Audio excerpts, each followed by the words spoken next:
Selamat hari Minggu adik-adik semua. Selamat hari Minggu, Kak. Apa kabar adik-adik? Luar biasa, fantastis. Yes, Yesus memang sip. Iya, luar biasa sekali nih semangatnya Kak. Nah, pada nggak sabar sepertinya adik-adik kita Kak mau muji Tuhan. Benar sekali itu, Kak. Tapi sebelum kita memuji Tuhan, kita terlebih dahulu ngapain Kak? Sebelum kita berdoa, ambil sikapnya yang rapi, lipat tangannya, tutup matanya, tundukkan kepalanya, kita bersatu di dalam doa. Terima kasih Tuhan Yesus, terima kasih Bapa yang baik buat penyertaan Tuhan, di mana satu minggu Tuhan masih memberkati kami, sehingga kami boleh beribadah kepadamu pada hari ini. Sekalipun Tuhan di rumah kami masing-masing, itu semua tidak mengurangi sukacita kami. Bapa yang baik, kiranya Engkau yang boleh berkati kami, hadirlah Engkau di tengah-tengah ibadah kami, supaya kami semakin lebih lagi bersukacita memuji dan memuliakan nama-Mu. Kami sambut ibadah kami Tuhan di dalam nama Tuhan Yesus Kristus Juru Selamat kami. Kami telah berdoa dan mengucap syukur. Amin. Ya adik-adik semua, ayo bangkit berdiri. Kita memuji Tuhan, kita bernyanyi anak sekolah minggu. Adik-adik semua ikutin gerakan kakak yang di depan ya.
Duduk yang rapi, siapkan Alkitabnya, kita sudah puji Tuhan, saat ini kita mau mendengarkan firman Tuhan. Sebelum kita dengar firman Tuhan, kita angkat lagu pujian kita dari Kidung Jemaat 424, Yesus menginginkan daku.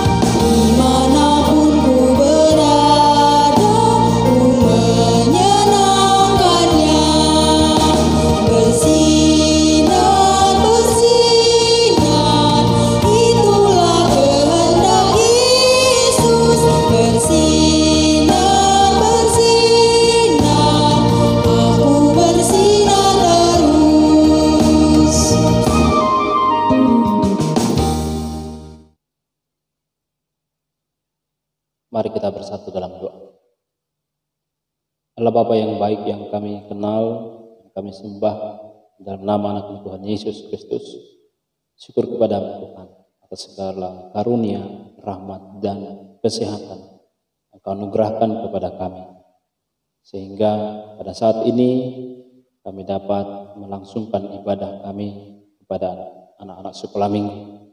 Karena Tuhan, melalui persekutuan ini, iman kami dan terutama anak sekolah minggu semakin bertumbuh dalam kebenaran firman-Mu. Berkati anak-anak-Mu Tuhan yang akan menerima firman-Mu, kiranya mereka menjadi anak-anak yang takut akan Engkau. Kami berdoa hanya di dalam nama anak Tuhan Yesus Kristus, Juru Selamat kami. Amin. Shalom adik-adik semuanya, selamat hari Minggu. Firman Tuhan yang menjadi khotbah dan juga bahan pelajaran buat kita pada minggu hari ini yang tertulis dalam kitab Amsal pasal 4 ayatnya yang ke-10 hingga ayat yang ke-20.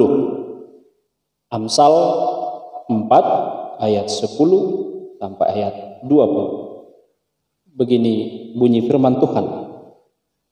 Hai anakku, dengarkanlah dan terimalah perkataanku, supaya tahun hidupmu menjadi banyak. Aku mengajarkan jalan hikmat kepadamu. Aku memimpin engkau di jalan yang lurus. Bila engkau berjalan, langkahmu tidak akan terhambat. Bila engkau berlari, engkau tidak akan tersandung. Berpeganglah pada didikan, janganlah melepaskannya. Peliharalah dia, karena dialah hidupmu.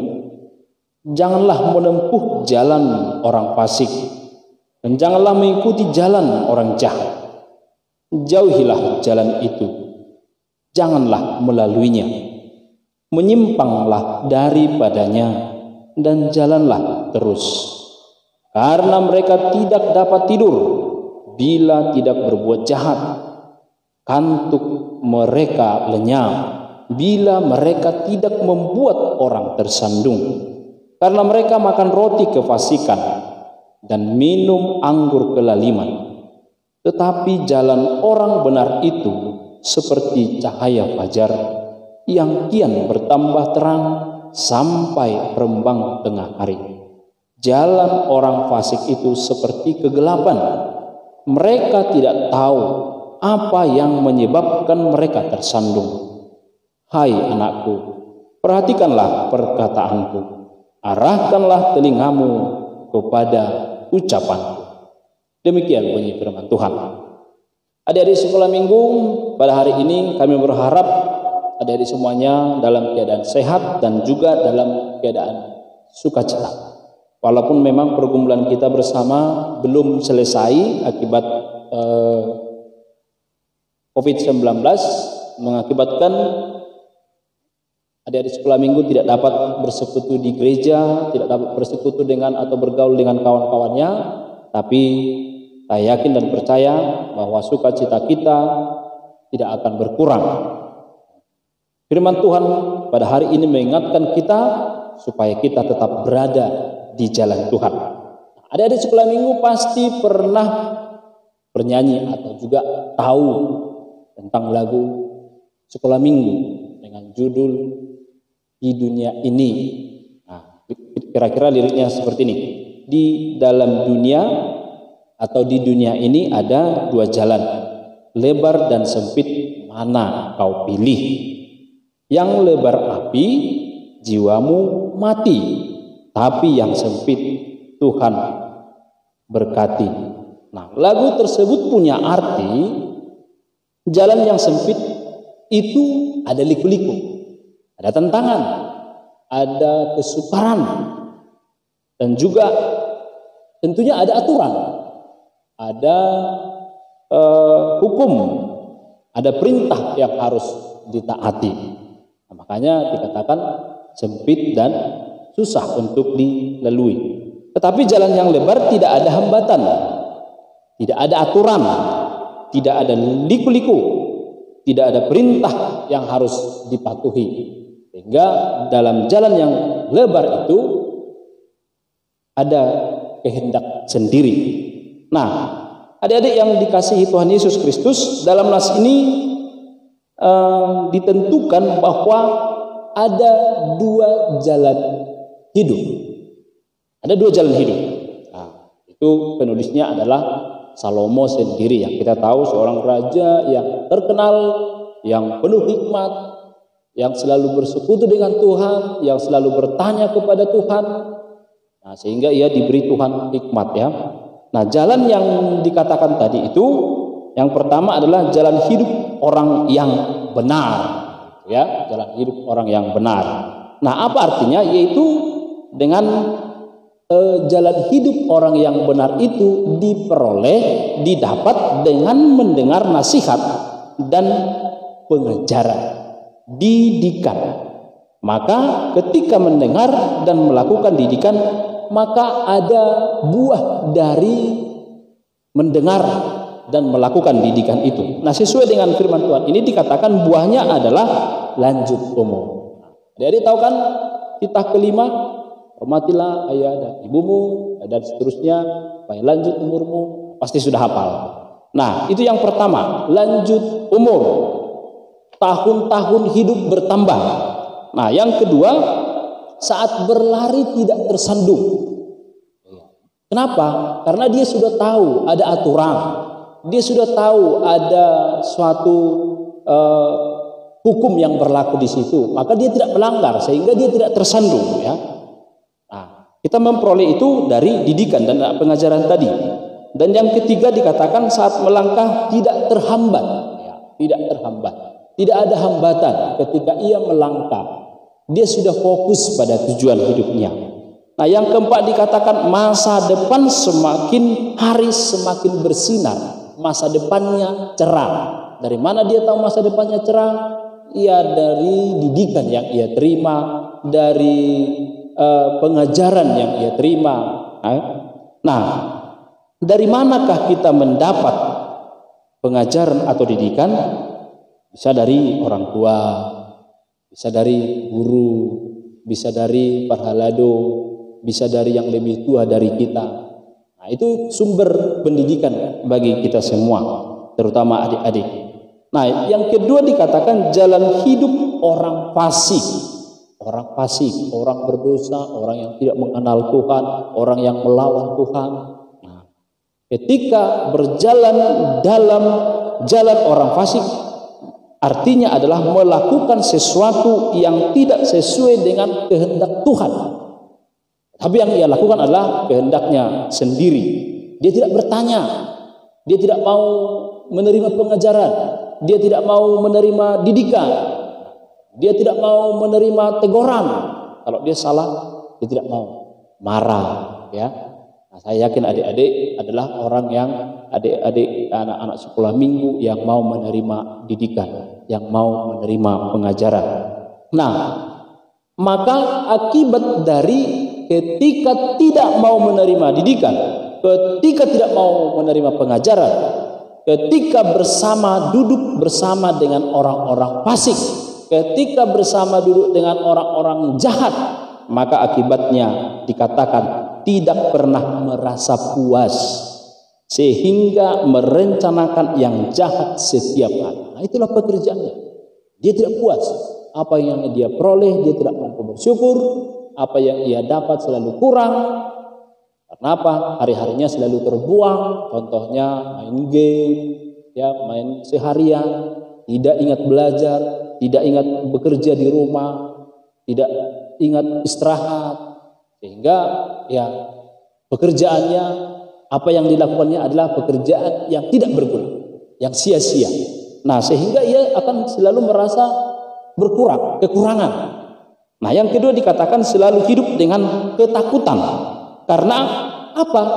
Karena memang akibat dari kejahatan yang dilakukan. Contoh, adik-adik saya yakin tidak ada adik-adik yang seperti itu. Kalau misalnya mengambil uang orang tuanya, pasti akan diliputi rasa ketakutan. Ketakutannya seperti apa? Mungkin ketakutannya ya takut ketahuan, nanti akan menerima hukuman. Nah, jadi orang jahat itu akan selalu diliputi oleh rasa takut. Tapi tidak rasa bersalah, bukan.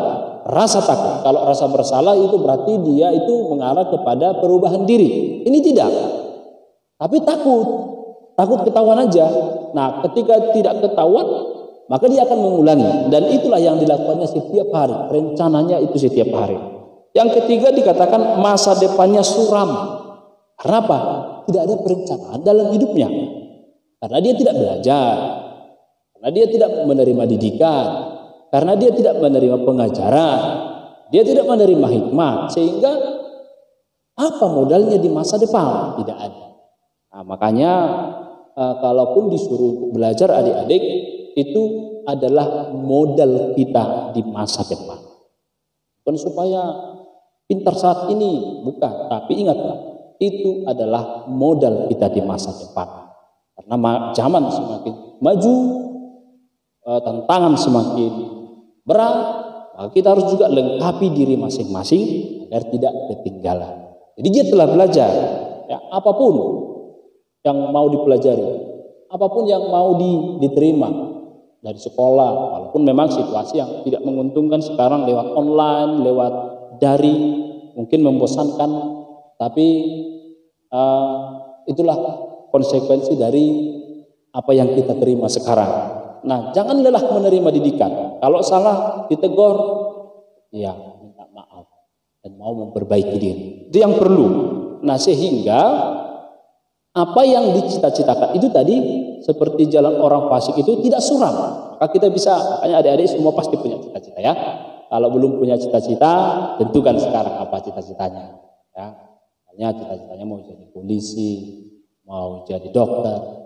Supaya itu salah satu memotivasi engkau untuk semakin giat lagi belajar. Kalau tidak ada cita-cita mungkin ya belajar hanya sekedar saja, memenuhi tugas sekolah aja, itu aja, ya kan?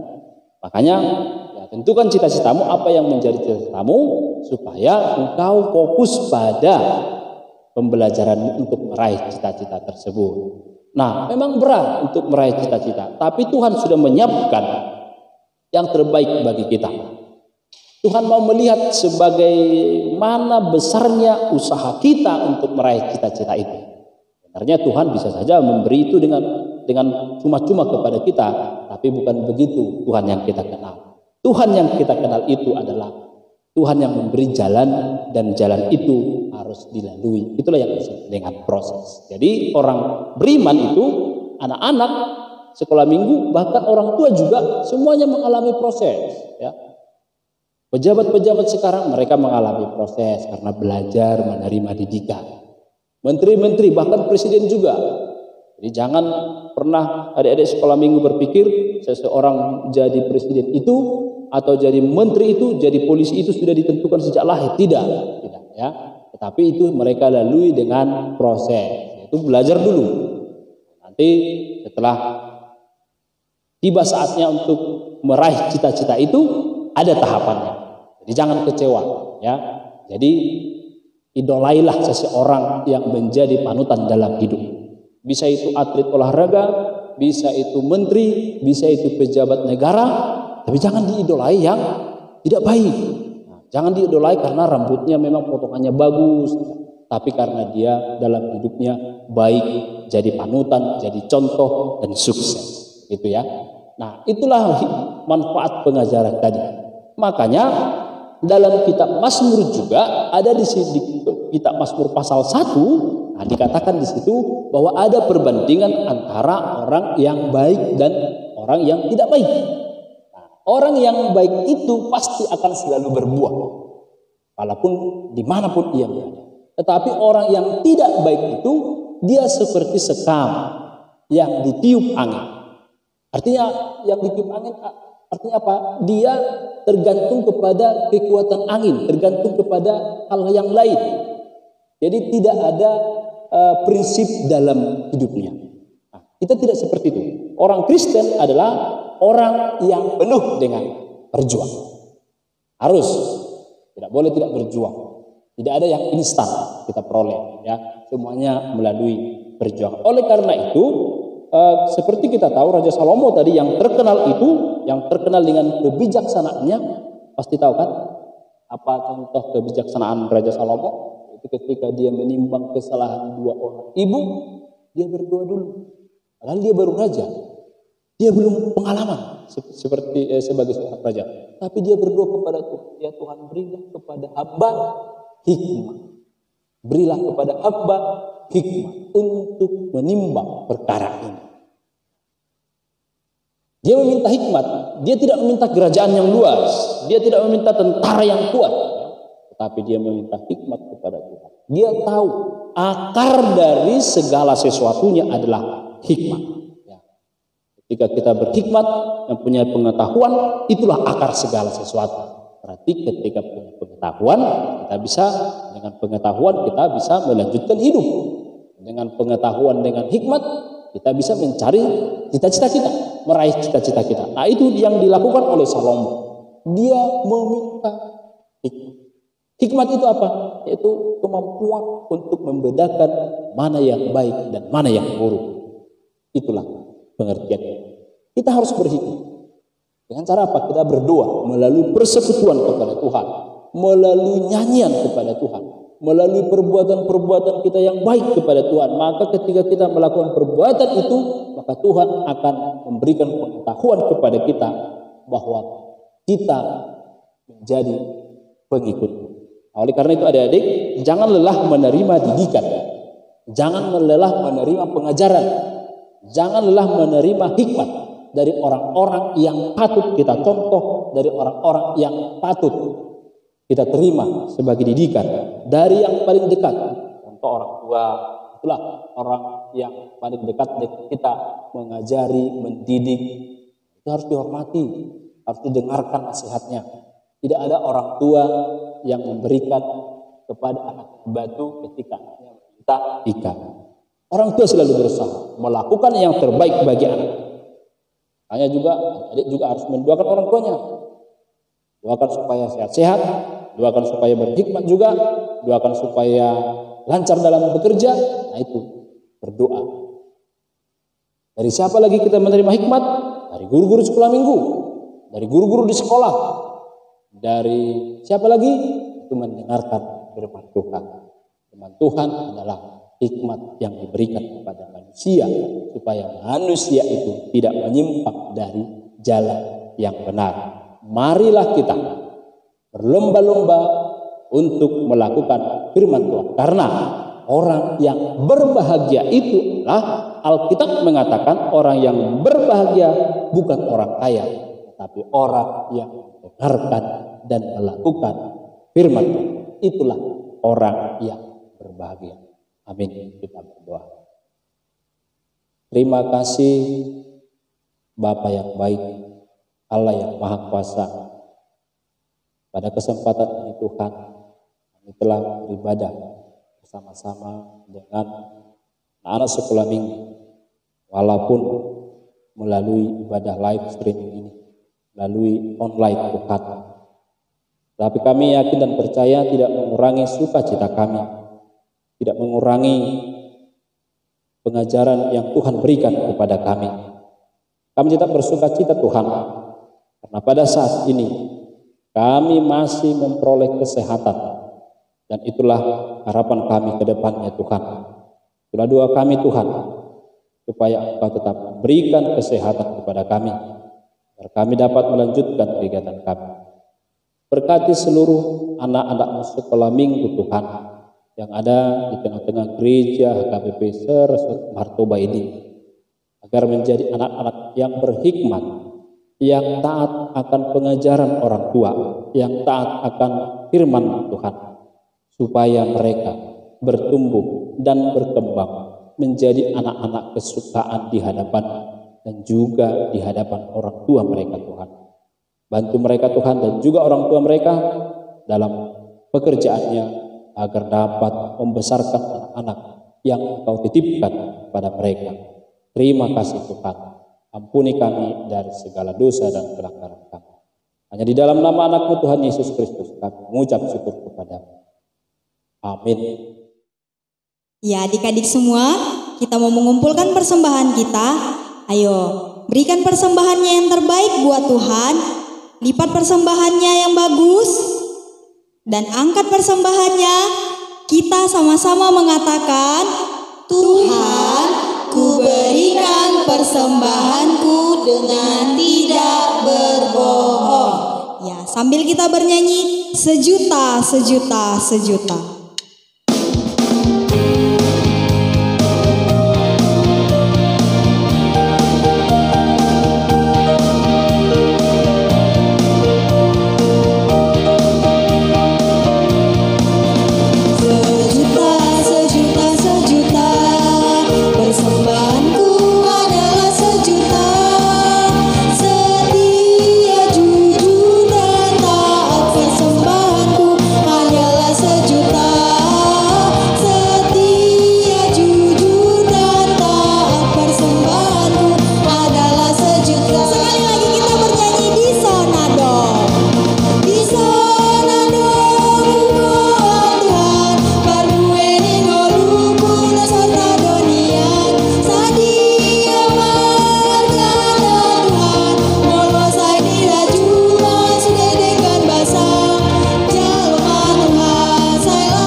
Marilah kita berdoa untuk menyerahkan persembahan kita kepada Tuhan. Ya Allah, Bapa kami yang di surga, kami mengaku bahwa Tuhan adalah sumber dari segala karunia yang melimpah dalam kehidupan kami masing-masing. Sebagian daripada karunia kami serahkan kembali sebagai persembahan kepada Tuhan. Terimalah dan berkatilah persembahan umat-Mu ini, agar dapat kami pergunakan untuk pekerjaan dan pelayanan kerajaan Tuhan di dunia ini. Bukalah hati kami untuk mengenal betapa banyak berkat dan karunia yang kami peroleh dari Tuhan, supaya kami senantiasa bersyukur kepadamu. Di dalam nama Yesus Kristus Tuhan kami. Amin. Marilah kita berdoa bersama-sama dalam doa Bapa kami. Bapa kami yang di surga, dikuduskanlah nama-Mu. Datanglah kerajaan-Mu. Jadilah kehendak-Mu di bumi seperti di surga. Berikanlah kami pada hari ini makanan kami yang secukupnya, dan ampunilah kami akan kesalahan kami, seperti kami juga telah mengampuni orang yang bersalah kepada kami. Dan janganlah membawa kami ke dalam pencobaan, tetapi lepaskanlah kami daripada yang jahat, karena Engkau yang punya kerajaan dan kekuasaan dan kemuliaan sampai selama-lamanya. Amin. Marilah kita menerima berkat dari Tuhan. Tuhan memberkati kita dan melindungi kita. Tuhan menyinari kita dengan wajah-Nya dan memberi kita kasih karunia. Tuhan menghadapkan wajah-Nya kepada kita dan memberi kita damai sejahtera. Amin.